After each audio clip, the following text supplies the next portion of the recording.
हम्म। Narayan Narayan uncle. Narayan Narayan Narayan.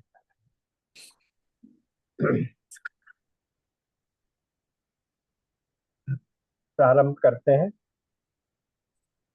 कृष्णाय वासुदेवाय हरये परमात्मने प्रणतक्लेशनाशाय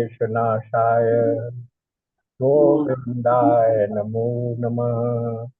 गोविंदाय नमो नमः। सच्चिदानंद रूपाय विष्णुपत्यादिहेतवे तापत्रय विनाशाय श्री कृष्णाय वयं नमः। श्री कृष्णाय वयं नमः। नारायण नारायण नारायण।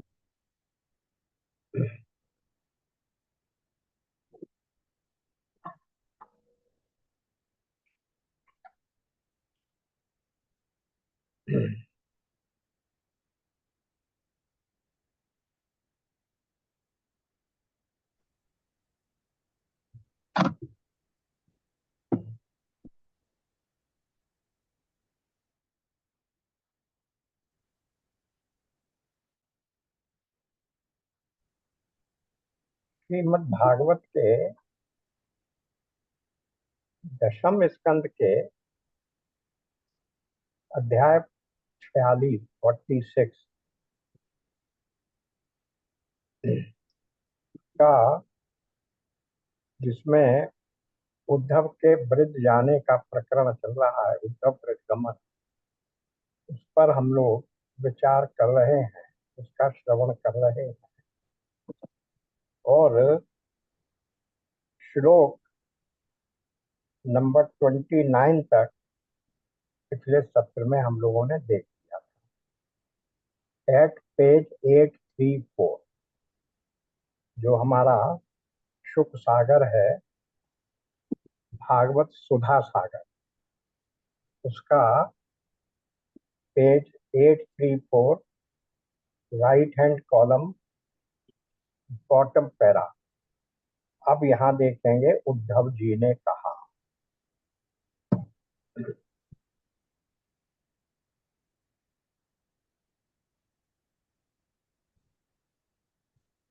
तो इससे पहले क्या कह चुके हैं उद्धव जी, मतलब वो इससे पहले का ऊपर आया श्लोक 29। उद्धव जी नंद बाबा और यशोदा रानी के हृदय में श्री कृष्ण के प्रति कैसा अगाध अनुराग है, ये देखकर आनंद मग्न हो गए। क्योंकि पिछले में हमने देखा था कि वो किस प्रकार से भगवान कृष्ण की लीलाओं को बार बार याद करके प्रसन्न हो रहे थे और विभल भी हो रहे थे, और कह रहे थे कि हम कहीं भी चले जाएं, हमें तो वो सब जगह कृष्ण ही कृष्ण दिखता है। हे उद्धव, इसलिए तुम कहते हो कि हम बाहर जाकर देखें, शायद भूल जाएं, तो वहां भी तो कृष्ण ही है। नदी के किनारे देखें तो ऐसा कौन सा घाट है जहां पर कृष्ण ने लीला नहीं की है, इसलिए हम उसे कैसे भूल सकते हैं। ब्रज के तो कण कण में, ब्रज के एक एक कण में कृष्ण समाया हुआ है, और हमारे हृदय में वो ही समाया हुआ। उसके ऐश्वर्य की बातें भी बताते हैं, किस तरह उसने हमें इन राक्षसों से बचाया, इत्यादि इत्यादि। किस प्रकार से गिरिराज गोवर्धन को उठाकर 7 दिन तक हम लोगों को इंद्र के प्रकोप से बचाया। वो सब बातें उन्हें याद है, उन्होंने याद कर करके वे विह्वल हो रहे हैं। तो उनके मन में कृष्ण के प्रति ऐसा अनुराग देखकर उद्धव जी को बहुत प्रसन्नता हुई, वे आनंद मग्न हुए। अब उनसे कहा, हे मानस, इसमें संदेह नहीं कि आप दोनों समस्त शरीरधारियों में अत्यंत भाग्यवान हैं। समस्त शरीरधारियों में जितने भी मानव समुदाय है, मनुष्य प्राणी हैं, उन सब में आप अत्यंत भाग्यवान हैं। ये बात उद्धव ने उनसे कही। और क्यों भाग्यवान है ये बता रहे हैं, क्योंकि जो सारे चर और अचर जगत को बनाने वाले और उसे ज्ञान देने वाले नारायण हैं, उनके प्रति आपके हृदय में ऐसा वात्सल्य, स्नेह, पुत्र भाव है। यानी अब उद्धव जी का प्रयत्न ये है कि उनको भगवान के वात्सल्य भाव से हटाकर उनके मन को भगवान के ऐश्वर्य भाव की ओर प्रेरित करें, जिससे उनके मन में जो उनके वियोग से दुख हो रहा है, वो दुख उनका कुछ कम हो। इसलिए अब वो उनके ऐश्वर्य भाव की ओर ले जा रहे हैं। तो क्या कहा उन्होंने कि उन्होंने कहा, संसार में भगवान के जितने भक्त हैं, उनमें आप लोग श्लाघा करने योग्य हो, सराहना करने योग्य हो। तो श्लाघा शब्द का अर्थ होता है किसी वस्तु की सराहना या प्रशंसा करना, एक बात है। लेकिन श्लोक में शब्द आया है श्लाघा। तो श्लाघा शब्द का अर्थ है कि वैसी ही वस्तु हमें भी प्राप्त हो जाए, इस बात की इच्छा करना श्लाघा करना है। तो उद्धव जी ने कहा कि आप तो इतने बड़े भगवान के जो प्रति आपका जो आपका आपकी जो भावना है, आपका जो वात्सल्य है, आपका जो प्रेम है, आपकी जो भक्ति है, वो प्रशंसा करने के योग्य नहीं, बल्कि ऐसी भक्ति है जिसकी हर व्यक्ति को चाहना करनी चाहिए कि हमें भी भगवान में ऐसी ही भक्ति प्राप्त हो जाए। इसलिए श्लाघा शब्द का वहाँ श्लोक में प्रयोग किया गया है। अब क्या हुआ कि इसके बाद फिर वो क्या कह रहे हैं, भगवान के उस ऐश्वर्य रूप को बताने के लिए उन्होंने क्या कहा इसी में, क्योंकि जो सारे चर अचर जगत को बनाने वाले, यानी सारे संसार का रचयिता उद्भव और उनके रखने वाला और संहार करने वाला, तीनों काम करने वाला जो है, वो वो जो नारायण है, उसका क्या है, उसमें दो बातें हैं, दो गुण हैं उसमें। क्या गुण है उसमें? दो गुण ये हैं, श्री कृष्ण में द्विविध भाव है। एक तो वे सबके नियंता, सबके सृष्टि करता, सबके प्रकट करता हैं। दूसरे सबके गुरु हैं। तो नियंता कैसे हैं, सारी सृष्टि के रचयिता कैसे हैं? यहाँ पर थोड़ी वेदांत को भूल जाइए, भक्ति के रस में डूबकर सोचिए। क्या कहा गया है भक्ति ग्रंथों में कि भगवान कृष्ण जब सो गए, यानी भगवान जब सो गए, तो उनके श्वास से वेद निकले। ये बात भागवत में भी कही गई और वेदांत में भी ये कहा गया है कि वेद क्योंकि अपौरुषेय हैं, तो किस रूप में अपौरुषेय हैं कि भगवान, क्योंकि जैसा हम देखते हैं कि ब्रह्म ज्ञान स्वरूप है, तो ज्ञान स्वरूप होने से ये उनके तो श्वास श्वास से ज्ञान ही निसृत हो रहा है, तो इसलिए उनसे वेद निकले। फिर जब वो जाग गए और आंख खोली, तो देखा पांच भूत सामने खड़े हैं। उनकी इच्छा मात्र से पांच भूत, यानी ये पंचभूतात्मक सृष्टि प्रकृति का निर्माण हो गया। और जब उन्होंने इच्छा की एको हम बहुत श्यामी, मैं एक हूँ बहुत हो जाऊं, तो उनकी मुस्कुराहट से, उनकी इच्छा मात्र से ये अनेकों प्रकार का ब्रह्मांड, अनंत दृश्यमान जगत उनकी इच्छा मात्र से बन गया। और फिर इतना सब करके जब उन्हें लगा कि मैं थोड़ा विश्राम कर लूं, निद्रा ले लूं, तो प्रलय हो गया। तो इस प्रकार श्री कृष्ण ही वेदों के, पंचभूतों के, अनंत कला कौशलों के युक्त सृष्टि के और प्रलय के कारण हैं। एक बात। दूसरी बात क्या कही गई? गुरु आप क्या हैं? ज्ञान देने वाले नारायण, पहले जगत के बनाने वाले कहा, फिर उसे ज्ञान देने वाले नारायण, यानी आप गुरु के रूप में भी हैं, सृष्टिकर्ता भी हैं और गुरु के रूप में भी हैं, और अखिल संसार के गुरु हैं। तो क्या कहा गया? जितनी भी कलाएं हैं उन सबके आदि गुरु आप ही हैं। गंधर्वों को गाना आपने सिखाया, अप्सराओं को नाचना आपने सिखाया, ब्रह्मा को सृष्टि बनाना आपने सिखाया। कैसे? श्रीमद् भागवत में तो ये बात आई है कि जब भगवान ने ब्रह्मा जी को कहा कि आप सृष्टि की रचना करो, सृष्टि को प्रकट करो, तो ब्रह्मा जी किंग कर्तव्य मूड हो गए, क्योंकि उन्हें पता नहीं था कि मैं क्या करूं।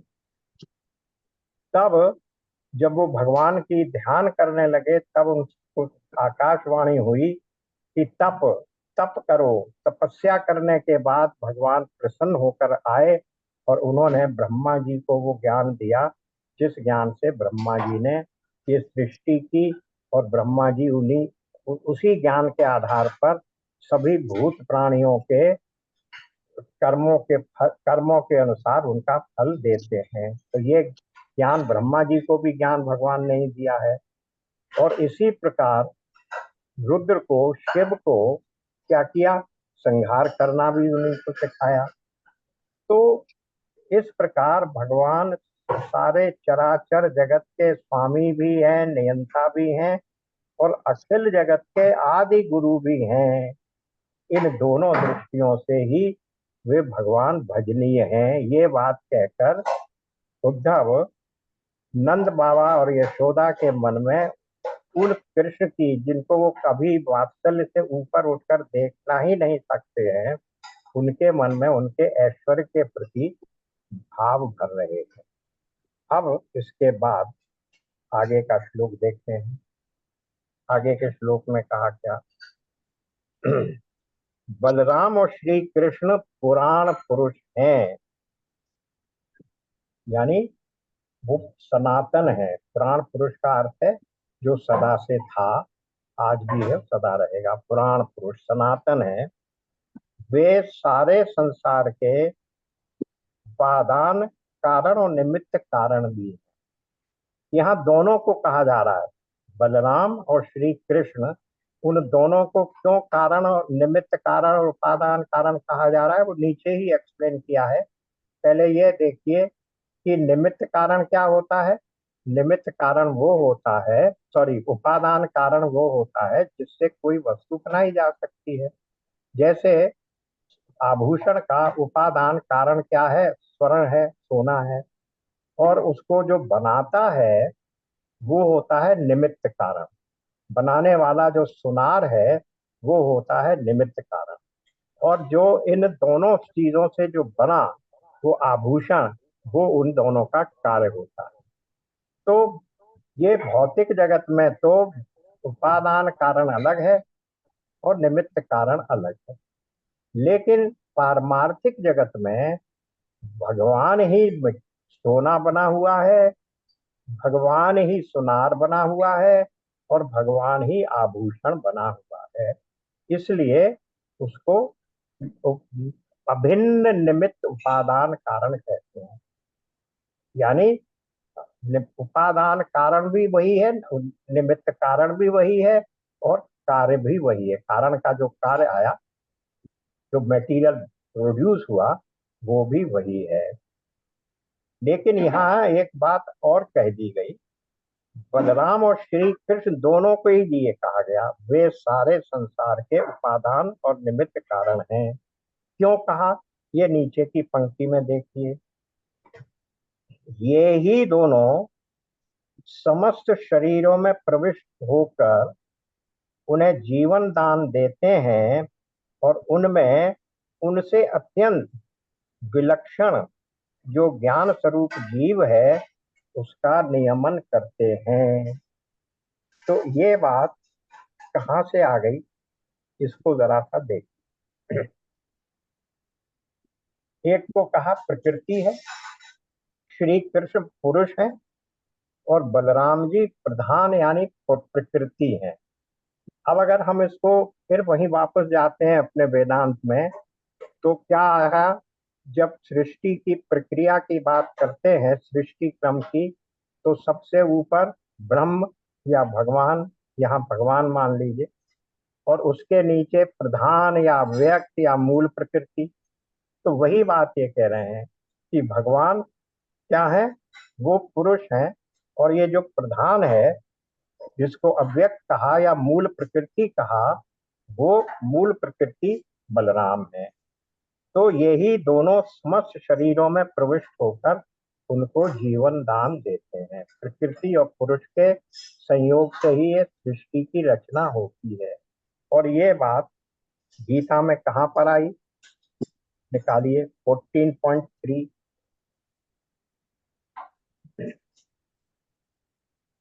14.3 क्या कहा भगवान ने? वहां बीज और योनि की बात करी है 14.3 में। हे अर्जुन, मेरी महत ब्रह्म रूप मूल प्रकृति संपूर्ण भूतों की योनि है। अब यहाँ मूल प्रकृति किसको बता रहे हैं? बलराम जी। इसलिए बात वही है, नाम अलग दे दिया, लेकिन पुरुष और प्रकृति, कृष्ण और बलराम, इस रूप में दोनों ही मिलकर इस संसार की रचना करते हैं। तो क्या कह रहे हैं, मेरी महत ब्रह्म रूप मूल प्रकृति क्या करती है, संपूर्ण भूतों की योनि है, अर्थात गर्भाधान का स्थान है, और मैं उस योनि में चेतन समुदाय रूप गर्भ का स्थापन करता हूँ। उसमें चेतनता और ज्ञान मैं देता हूँ। उस जड़ चेतन के संयोग से सब भूतों की उत्पत्ति होती। तो इस प्रकार ये जो यहाँ कहा गया कि वे दोनों सब जीवों में प्रवेश करके क्या करते हैं, देखिए, समस्त शरीरों में प्रविष्ट होकर उन्हें जीवन दान देते हैं। यानी संसार की रचना में योनि के रूप में बलराम यानी प्रकृति के रूप में, और कृष्ण पुरुष के रूप में, चेतन के रूप में हो गए। और फिर नीचे का श्लोक भी देख लीजिए 14.4।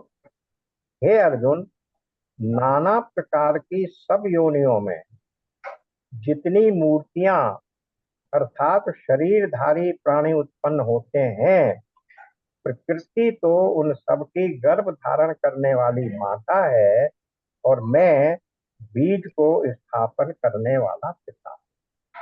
तो ये बात जो बलराम और श्री कृष्ण के संदर्भ से कही गई, वो वेदांत के हिसाब से भी, हमारी गीता के हिसाब से भी वही बात सही है। ये केवल उसको सिंबॉलिक रूप से, सांकेतिक रूप में, प्रतीकात्मक रूप में कह दिया गया, लेकिन यहाँ स्पष्ट कर दिया गया है, बलराम जी प्रधान यानी प्रकृति हैं, और भगवान श्री कृष्ण पुरुष यानी ब्रह्म या भगवान के रूप में है। वो एक चेतन है और एक जड़ है, क्योंकि 14.4 में उन्होंने ये कह दिया कि इस जड़ चेतन स्वरूप के संयोग से ही सारी सृष्टि का प्रगटीकरण होता है। और उनमें उनसे अत्यंत विलक्षण जो ज्ञान स्वरूप जीव है उसका नियमन करते हैं। अब इन दोनों के संयोग से जब प्राणियों का प्रगटीकरण हो गया, प्राणियों का जन्म हो गया, तो उनका नियमन भी वही दोनों मिलकर करते हैं। प्रकृति और पुरुष मिलकर ही इसको नियमित करते हैं। इसको अगर आप चाहें तो यहाँ से भी रेफर कर सकते हैं कि 7.4, 5 एंड 6, 7.4, 5 एंड 6 क्या कह रहे हैं, देखिए। हमारे सभी ग्रंथों में बात एक ही कही गई है। कहीं कहीं विरोधाभास, विरोध प्रतीत सा होता है, लेकिन जब उसकी गहराई में जाएं, उसकी दूरतम व्याख्या करें तो कहीं विरोध है नहीं। तो यहाँ भी यही कहा 4 में कि ये जो 8 प्रकार की भेदों वाली मेरी अपरा प्रकृति है, जड़ है, और इससे दूसरी जिससे ये संपूर्ण जगत धारण किया जाता है, मेरी जीव रूपा परा अर्थात चेतन प्रकृति है। और फिर 6 में क्या कह दिया, 7.6 में, हे अर्जुन तू ऐसा समझ कि संपूर्ण भूत इन दोनों प्रकृतियों से ही उत्पन्न होते हैं, और मैं संपूर्ण जगत का प्रभव यानी उत्पन्न करने वाला तथा प्रलय अपने में लय करने वाला अर्थात संपूर्ण जगत का मूल कारण मैं हूँ। वही बात यहाँ प्रतीक रूप से बलराम व कृष्ण के नाम से कह दी गई, क्योंकि उद्धव जी समझ रहे हैं कि नंद बाबा उतनी गंभीर बात को, वेदांत के इस सिद्धांत को नहीं समझ पाएंगे, इसलिए उन्होंने मूर्त रूप देने के लिए बलराम और श्री कृष्ण का उदाहरण यहाँ पर दिया। अब दूसरी बात आई, जो जीव मृत्यु के समय अपने शुद्ध मन को एक क्षण के लिए भी उनमें लगा देता है, वो समस्त कर्म वासनाओं को धो बहाता है और शीघ्र ही सूर्य के समान तेजस्वी तथा ब्रह्ममय होकर परम गति को प्राप्त होता है। वो कैसे होता है, देखिए 8वें अध्याय में क्या कहा गया कि अंत समय में जो व्यक्ति 8.5,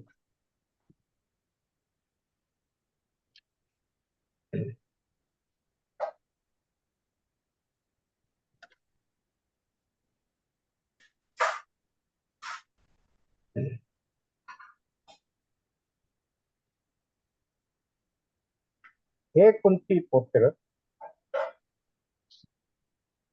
ये 5 देखिए, जो पुरुष अंत काल में मुझको ही स्मरण करता हुआ शरीर को त्याग कर जाता है, वह मेरे साक्षात स्वरूप को प्राप्त होता है, इसमें कुछ भी संशय नहीं है।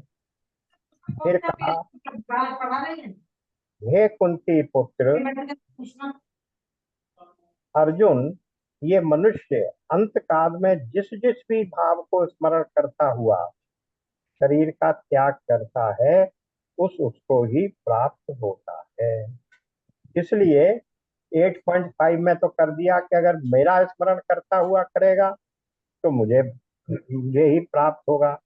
संसार की किसी दूसरी वस्तु का स्मरण करता हुआ या किसी और कामना की पूर्ति के लिए स्मरण करता हुआ अंतकाल में शरीर त्याग गया, तो वो उस प्रकार की पूर्ति उसको उस वस्तु की या उस व्यक्ति की या उस स्थान की, उस पद की स्थिति की प्राप्ति होगी।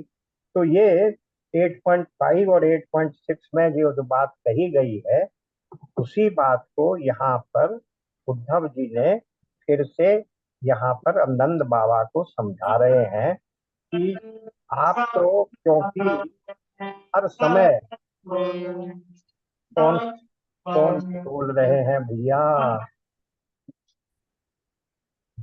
म्यूट कर लीजिए।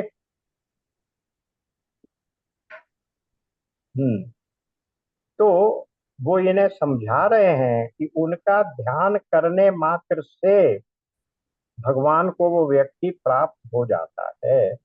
वो समस्त कर्म वासनाओं को धो देता है, क्योंकि अगर कर्म वासनाएं नहीं धुलेंगी तो फिर वो भगवान को या मोक्ष को कैसे प्राप्त होगा।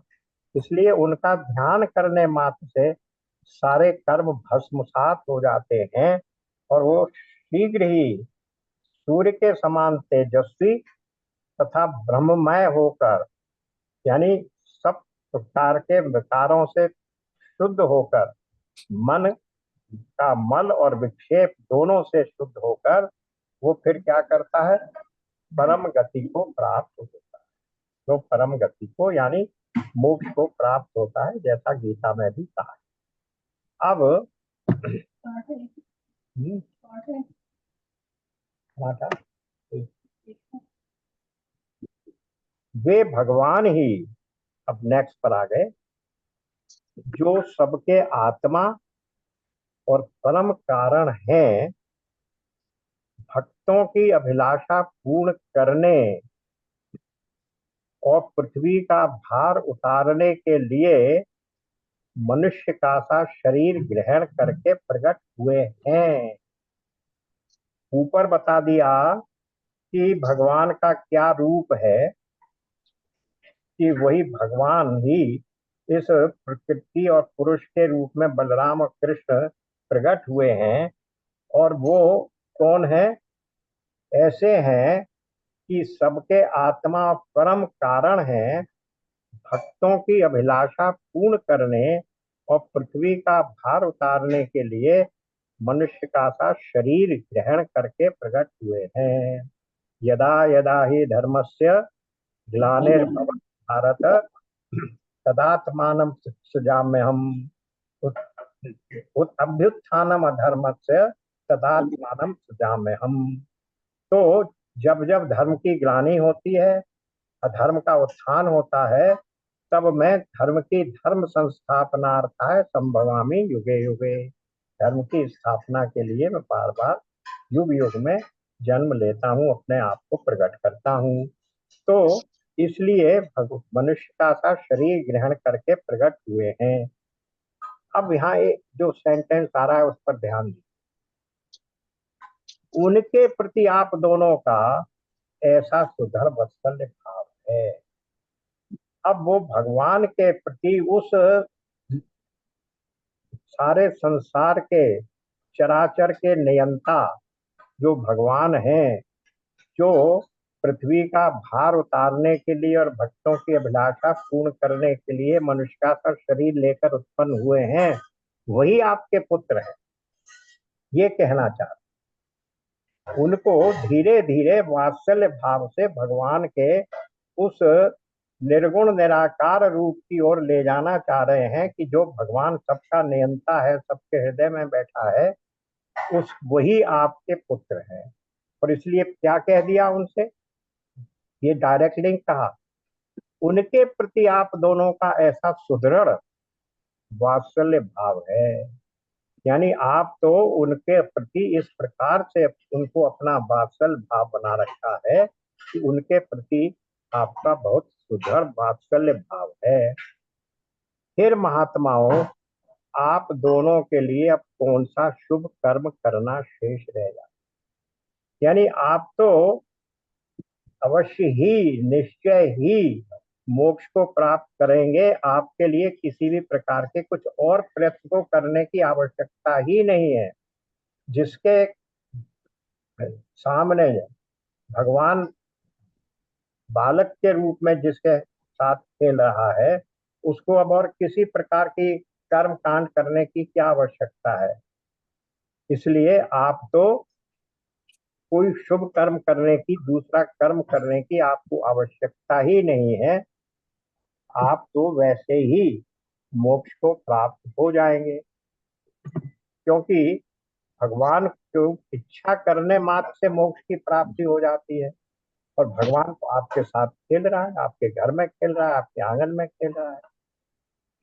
तो इसलिए आपको तो इसकी चिंता ही नहीं करनी चाहिए। अब यहाँ तक तो बात हो गई। उन्होंने देखा कि इस बात से उनको कुछ ज्यादा नंद बाबा को या यशोदा मैया को कोई बहुत आश्वासन नहीं हुआ, क्योंकि वो समझते ही नहीं है कि ये भगवान है, हमारा पुत्र नहीं है। ये बात उनको समझाना बहुत कठिन है। जब उन्होंने देखा कि मैंने इनका इस प्रकार से ऐश्वर्य भाव बताने की चेष्टा की और उनके मन में किसी प्रकार का कोई आश्वासन इससे नहीं मिला, धैर्य नहीं बंधा, तो अब वो उद्धव जी वो बात बता रहे हैं जिसको वो सुनने के लिए लाए। क्या कह रहे हैं? भक्त वत्सल यदुवंश शिरोमणि भगवान श्री कृष्ण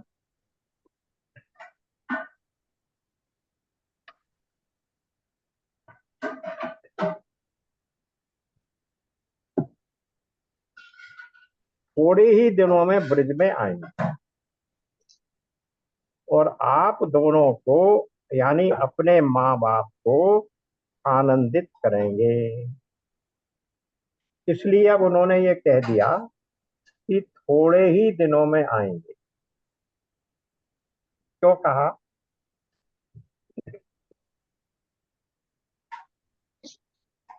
क्योंकि ये वो पूछ चुके हैं पहले कि क्या कृष्ण हमें याद करता है, क्या कभी आएगा। और ये बात वो यहाँ नीचे की श्लोक में भी कह रहे हैं। जिस समय उन्होंने समस्त यदुवंशियों के द्रोही कंस को रंगभूमि में मार डाला और आपके पास आकर कहा कि मैं ब्रज में आऊंगा, उस कथन को वे सत्य करेंगे, ये कहना चाह रहे हैं। इसलिए इस प्रकार की बात कह के वो उनको क्या कर रहे हैं? उनको आश्वासन दे रहे हैं कि उनको इस प्रकार की किसी भी प्रकार का उनको दुख नहीं हो। अब फिर क्या कह रहे हैं?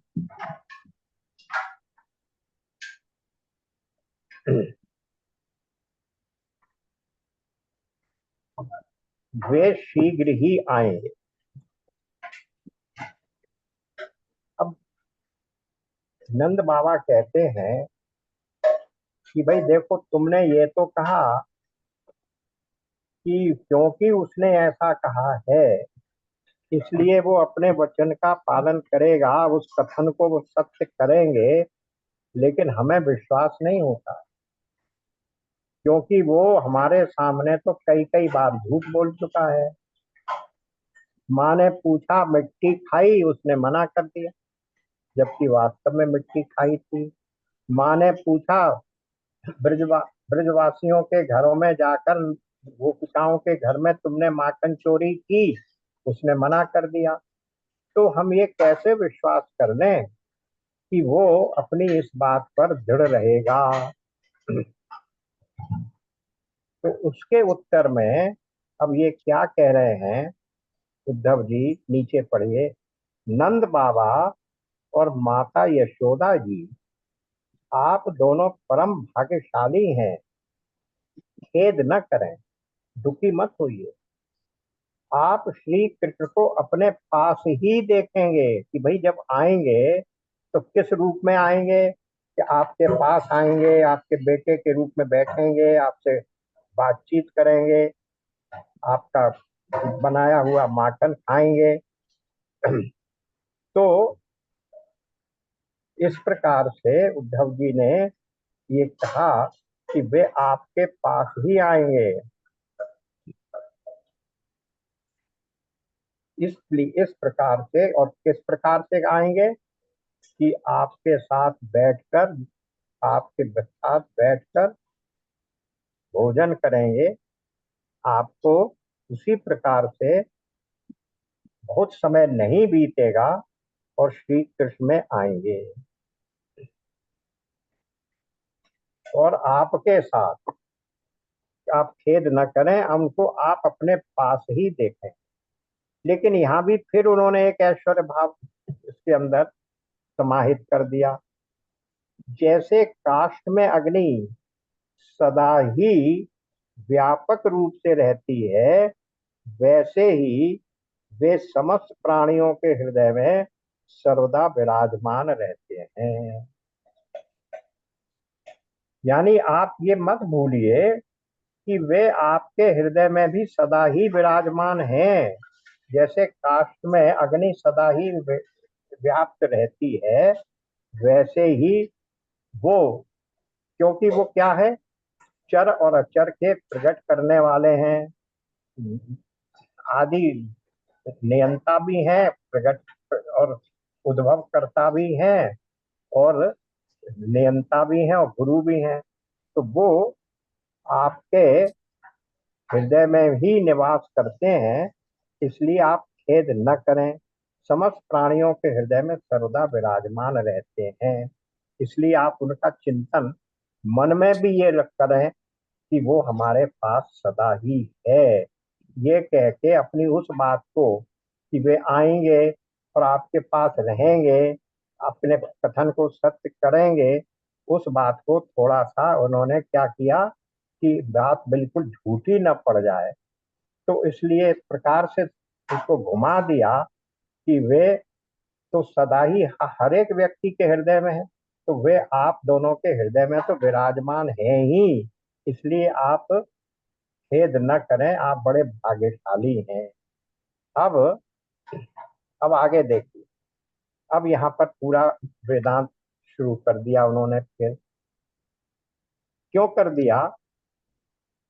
क्योंकि जब अर्जुन को, उद्धव को भगवान ब्रज में भेजने लगे थे, तो याद करिए उन्होंने क्या कहा था कि उद्धव तुम जाओ और सबसे पहले तो मेरे माता पिता जो मेरे वियोग में दुखी हो रहे हैं उनको प्रसन्न करो, और उनसे, और क्योंकि वे तुम्हारे भी माता पिता हैं, मेरे माता पिता भी हैं, और इसलिए तुम्हारे भी माता पिता हैं, वो तो जगत के माता पिता हैं, तो तुम उनको प्रसन्न करो।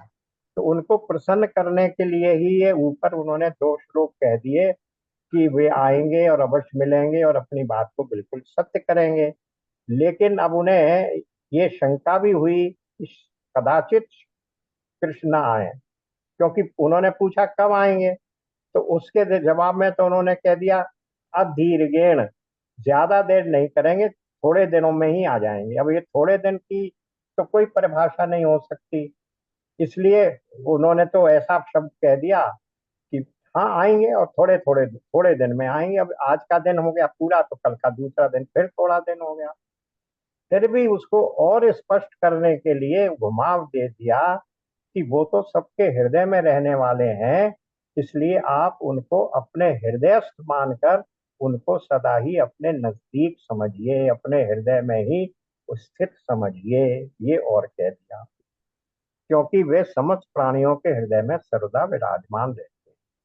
अब यहाँ और आगे बता रहे हैं, एक शरीर के प्रति अभिमान न होने के कारण न तो उनका कोई प्रिय है और न कोई अप्रिय। भगवान ने यही कहा है कि मैं तो सबके प्रति एक सा हूं, न मेरे लिए कोई प्रिय है न कोई अप्रिय है, गीता में कहा है भगवान ने।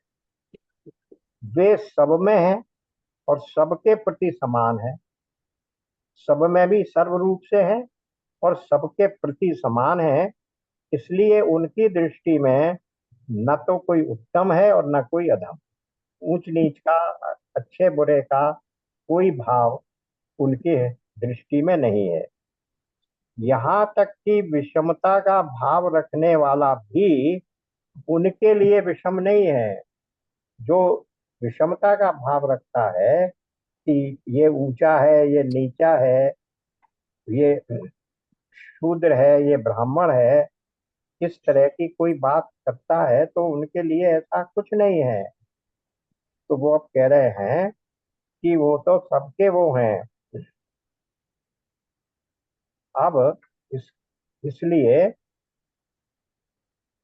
जो विषमता का भाव रखता है उसके प्रति भी उनको कोई उसके प्रति विषमता नहीं है। जो भगवान को नहीं भी मानता है, भगवान तो उसके प्रति भी उसी भाव से रहते हैं।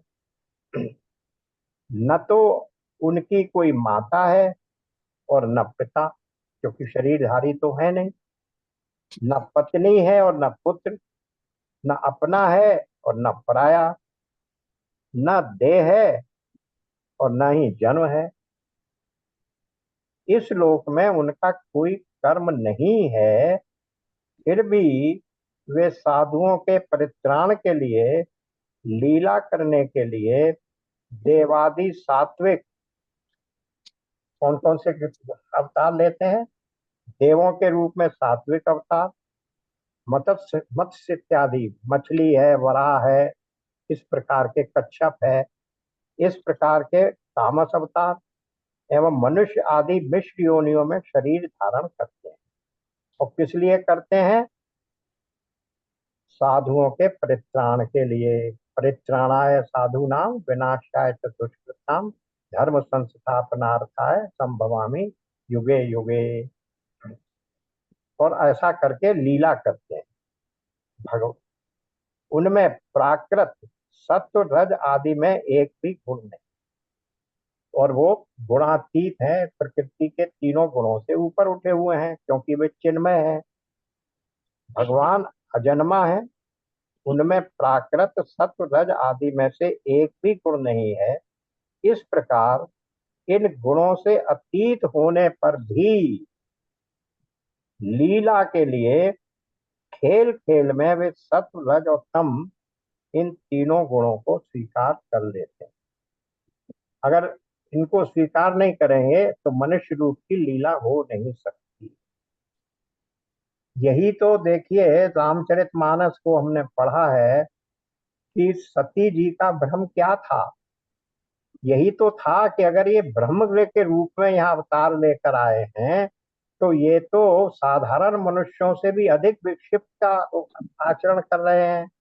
कि पूछ रहे हैं, भौरों से पूछ रहे हैं, पशुओं से पूछ रहे हैं, हिरण से पूछ रहे हैं, तुम देखी सीता मृगनयनी। तो ये कैसा भ्रम हो सकता है?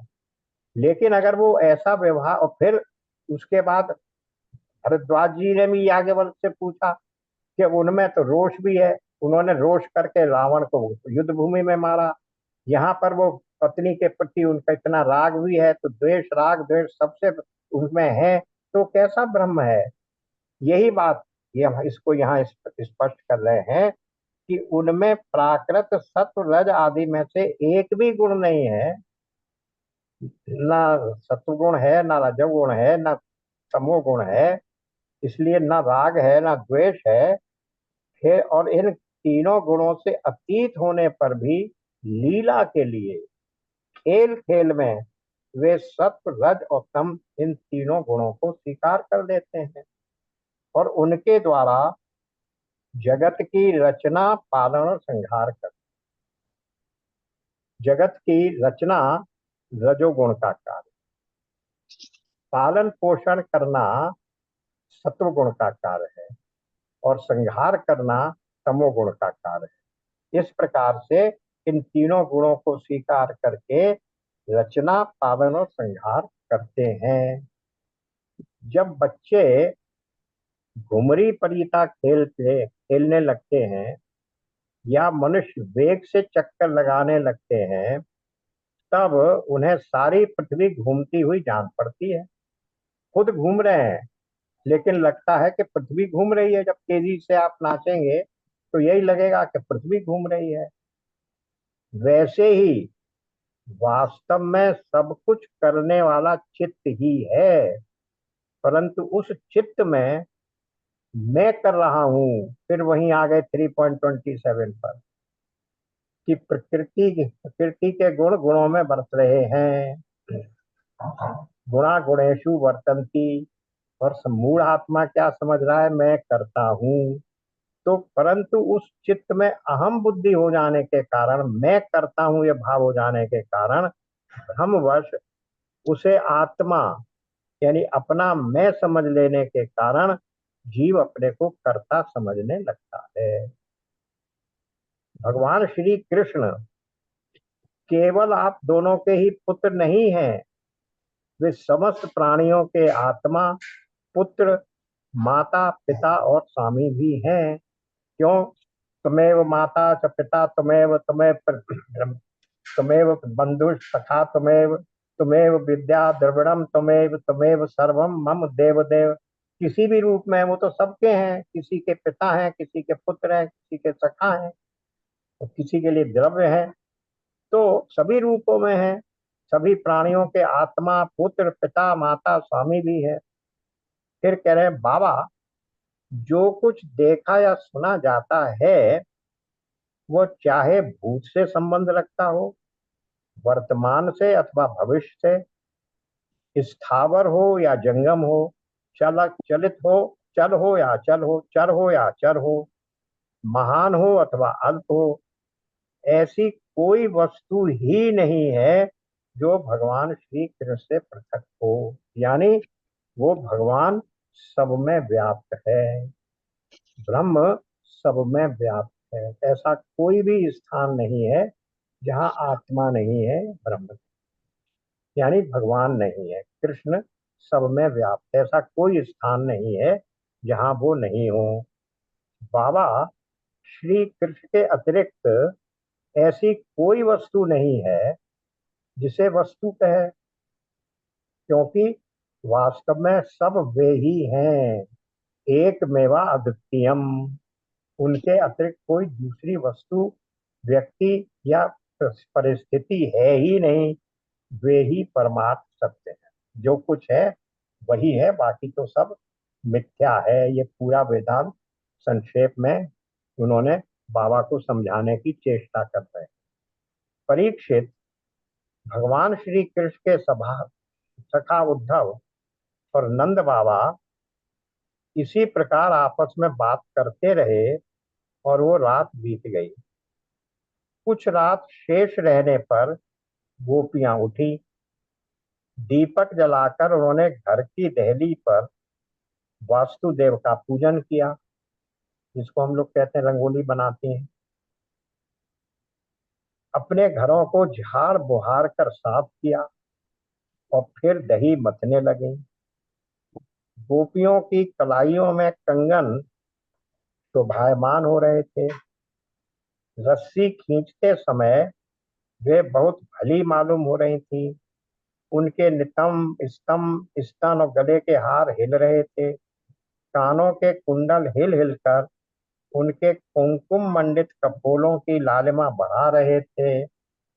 उनके आभूषणों की मणियां दीपक की ज्योति से और भी जगमगा रही थीं, और इस प्रकार वे अत्यंत शोभा से संपन्न होकर दही मथ रहे। उस समय गोपियां कमल नयन भगवान श्री कृष्ण के मंगलमय चरित्रों का गान कर रहे। उनका वो संगीत दही मथने की ध्वनि से मिलकर और भी अद्भुत हो गया तथा स्वर्ग लोक तक जा पहुंचा, जिसकी स्वर लहरी सब ओर फैलकर दिशाओं का अमंगल मिटा दे। वहां तक पहुंचकर स्वर्ग लोक तक पहुंचा। जब भगवान भुवन भास्कर का उदय हुआ यानी सूर्योदय हुआ, तब ब्रजांगनाओं ने देखा कि नंद बाबा के दरवाजे पर एक सोने का रथ खड़ा है। वे एक दूसरे से पूछने लगी, ये किसका रथ है? किसी गोपी ने कहा, कंस का प्रयोजन सिद्ध करने वाला अक्रूर ही तो कहीं फिर से नहीं आया, क्योंकि अक्रूर से वो बहुत रुष्ट है। अक्रूर ही वहां आए थे और मनाकर कृष्ण को ले गए थे, कृष्ण और बलराम दोनों को, और नंद बाबा और यशोदा को आश्वासन दे गए थे। तो कहीं वो अक्रूर ही तो फिर से नहीं आ गया। वो अक्रूर कौन है? जो कमल नयन प्यारे श्याम सुंदर को यहाँ से मथुरा ले गया था। किसी दूसरी गोपी ने कहा, क्या अब वह हमें ले जाकर अपने मरे हुए स्वामी कंस का पिंडदान करेगा? हमारे से पिंडदान करेगा हमें ले जाकर। अब यहाँ उसके आने का और क्या प्रयोजन हो सकता है? ब्रजवासिनी स्त्रियां इसी प्रकार आपस में बातचीत कर रही थीं कि उसी समय नित्य कर्म से निवृत्त होकर उद्धव जी आ पहुंचे। वहां रात के बाहर आ गए, उनके नंद बाबा के घर में प्रवेश करने के लिए वो आ गए। श्री सुखदेव जी कहते हैं, परीक्षित, गोपियों ने देखा कि श्री कृष्ण के सेवक उद्धव जी की आकृति और वेशभूषा श्री कृष्ण से मिलती जुलती है। मैंने बताया ही था कि उद्धव कौन है, कृष्ण के चाचा के बेटे हैं, इसलिए उनकी आकृति वेशभूषा उनसे मिलती है। वैसे भी वो बचपन से ही कृष्ण के साथ ही रहे हैं उनके सेवक के रूप में, तो उनके साथ रहने से भी उनकी आकृति, उनका आचरण, उनका व्यवहार बहुत कुछ कृष्ण जैसा ही हो गया है। तो घुटनों तक लंबी लंबी भुजाएं हैं, नूतन कमल दल के समान कोमल नेत्र हैं, शरीर पर पीतांबर धारण किए हुए हैं, गले में कमल पुष्पों की माला है, कानों में मणिजटित कुंडल झलक रहे हैं और मुखारविंद अत्यंत प्रफुल्लित है, प्रसन्न है। पवित्र मुस्कान वाली गोपियों ने आपस में कहा, ये पुरुष देखने में तो बहुत सुंदर है, परंतु ये है कौन, कहाँ से आया है, किसका दूत है, इसने श्री कृष्ण जैसी वेशभूषा क्यों धारण कर रखी है। सबकी सब गोपियां उनका परिचय प्राप्त करने के लिए अत्यंत उत्सुक हो गईं और उनमें से बहुत सी पवित्र कीर्ति भगवान श्री कृष्ण के चरण कमलों के आश्रित तथा उनके सेवक और सखा उद्धव जी को चारों ओर से घेर कर खड़ी। तो कौन है उद्धव, यहाँ क्या बताया सुखदेव जी ने कि वो पवित्र कीर्ति भगवान कृष्ण के चरणों में आश्रित और उनके सेवक और सखा, सेवक भी हैं सखा भी हैं, ऐसे उद्धव जी को घेर कर वे खड़ी हो गई। जब उन्हें मालूम हुआ कि ये तो रमा रमन भगवान कृष्ण का संदेश लेकर आए हैं, तब उन्होंने विनय से झुककर सलज यानी लज्जा पूर्वक हास्य, चितवन और मधुर वाणी आदि से उद्धव जी का अत्यंत सत्कार किया तथा एकांत में आसन पर बैठाकर वे उनसे इस प्रकार कहने लगे। अब ये देखिए, यहाँ हास भी है, यानी उनका वो भी मजाक भी बनाया जा रहा है और वैसे लज्जा के साथ उनका सत्कार भी किया जा रहा है। उद्धव जी, हम जानती हैं कि आप यदुनाथ के पार्षद हैं, उन्हीं का संदेश लेकर यहाँ पधारे हैं। आपके स्वामी ने अपने माता पिता को सुख देने के लिए आपको यहाँ भेजा है, अन्यथा हमें तो अब इस नंदगांव में गौओं के रहने की जगह में उनके स्मरण करने योग्य कोई भी वस्तु दिखाई नहीं पड़ती। माता पिता आदि सगे संबंधियों का स्नेह बंधन तो बड़े बड़े ऋषि मुनि भी बड़ी कठिनाई से छोड़ पाते हैं। दूसरों के साथ जो प्रेम संबंध का स्वांग किया जाता है, वह तो किसी न किसी स्वार्थ के लिए ही होता है। औरों का पुष्पों से और पुरुषों का स्त्रियों से ऐसा ही स्वार्थ का प्रेम संबंध है। अब ये जो इस तरह की बातें हो रही हैं, इन सब बातों को अब हम नेक्स्ट सेशन में करेंगे, क्योंकि यहीं से गोपी और उद्धव का संवाद प्रारंभ हो जाता है और इसकी व्याख्या, एक एक श्लोक की व्याख्या अलग अलग करनी पड़ेगी। इसलिए आज इसको, प्रकरण को यहाँ छोड़ देते हैं, श्लोक संख्या 3 पर, जहाँ वो उद्धव जी को घेर कर बैठ गई और उनसे क्या कर रही हैं, चर्चा कर रही हैं। हम जानती हैं कि आप यदुनाथ के पार्षद हैं। तो यहाँ से आगे लेके 8वें श्लोक तक वो अभी उन्हीं को उल्हाना देती रहेंगी। फिर उद्धव बोलेंगे, फिर कुछ और उल्हाना होंगे, फिर वो संवाद भी आएगा, अमर गीत संवाद आएगा। तो उस सबको फिर अब हम नेक्स्ट सेशन में देखेंगे। यहाँ से माधुर्य रस की चर्चा शुरू हो जाती है। वो अभी तक वात्सल्य रस था और करुण रस था, अब गोपियों के साथ मिलकर करुण रस तो है ही है, लेकिन माधुर्य रस भी उसमें आएगा, उसकी चर्चा शुरू होगी।